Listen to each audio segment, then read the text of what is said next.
मेरे प्यारे प्यारे बच्चों, आज मैं आपको क्लास 10 के सूरदास के पद पढ़ाने जा रही हूँ। मैंने पहले भी आपको पढ़ाया था, मैं फिर आपको एक पद पढ़ा रही हूँ। बहुत ध्यान से उसको सुनेंगे और समझेंगे। तो हम पद पढ़ना शुरू करते हैं।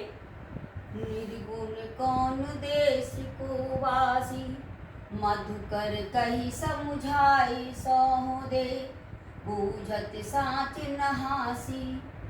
को है जनक कौन है जननी, कौन नारी को दासी।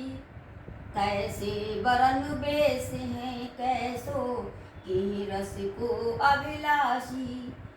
पाओगे पुण्य कियो आपनो, जोरे करोगे गासी। सुनति मौन रह बावरे, बावरो सूर सबे मति नासी। तो ये था सूरदास का पद। अब इसका अर्थ सुनिए, क्या कहते हैं सूरदास जी।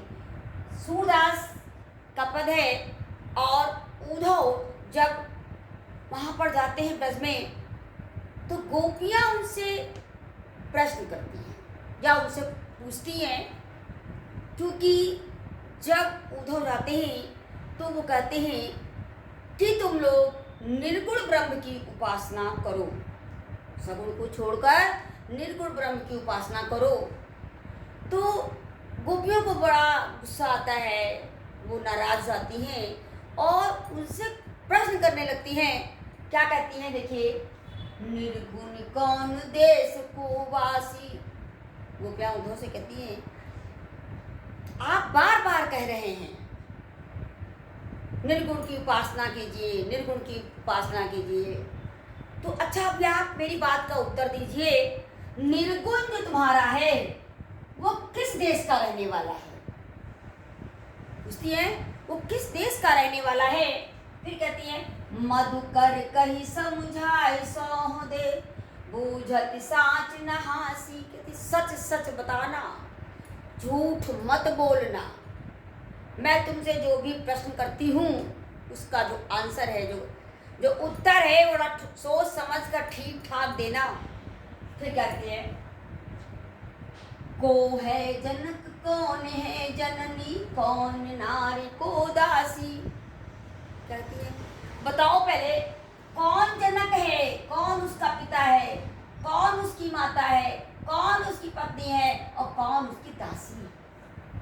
भाई, अगर आप निर्गुण ब्रह्म की उपासना के लिए हमसे कह रहे हैं तो आप उसके बारे में पूरी तरीके से जानते जरूर होंगे, और अगर जानते हैं तो हमें भी बता दो, तभी हम लोग निर्गुण ब्रह्म की उपासना करना शुरू कर देंगे। गोपियाँ कहती हैं, फिर क्या कहती हैं, कैसो बरन भेष है कैसो, की रसिको अभिलाषी। किस तरीके का दिखता है निर्गुण तुम्हारा भगवान, तुम्हारा किस तरीके से दिखते हैं और उनका वेश क्या है, वो पहनते क्या है। फिर की रस, मतलब कौन से रस के अभिलाषी हैं, कौन से रस के वो अभिलाषी हैं, मतलब वो कौन सा रस उनको अच्छा लगता है, किसकी वो इच्छा जाहिर करते हैं। फिर क्या कहती हैं, पाओगे पुण्य कियो आपने, जो करोगे गासी। क्या कहती हैं, उद्धव मेरी बात को बड़े ध्यान से सुनना। जो तुमने हम लोगों के साथ गलत किया तो आप समझ जाइएगा कि आपको उसका फल जरूर मिलेगा। इसलिए जो भी बात करना, जो उत्तर देना, बड़ा सोच समझ कर बोलना, क्योंकि इस कर्मों का फल यही मिलता है।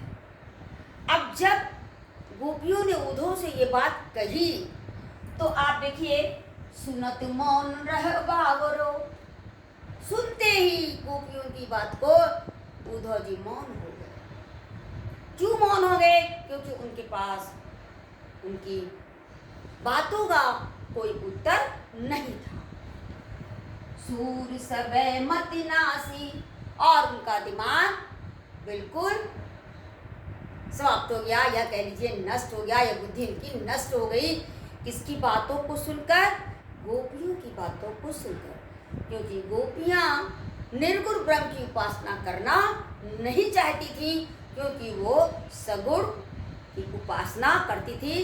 यानी वो कृष्ण की उपासिका थी, वो निर्गुण ब्रह्म की उपासना करना नहीं चाहती। अब आगे देखिए इसका काव्य का सौंदर्य क्या है। भाषा इसकी क्या है पता ही आपको है, ब्रज। शैली क्या है, मुक्ता। रस क्या है, वियोग। क्यों वियोग है इसमें, क्योंकि कृष्ण चले गए हैं और उनकी याद में गोपियां बहुत दुख प्रकट करती हैं। गुण क्या है, माधुर्य। अलंकार क्या है इसका, मानवीकरण है। और छंद क्या है, गेय पद है। तो हमने आज आपको ये पद पढ़ाया और आपको समझ में आ गया। Thank you.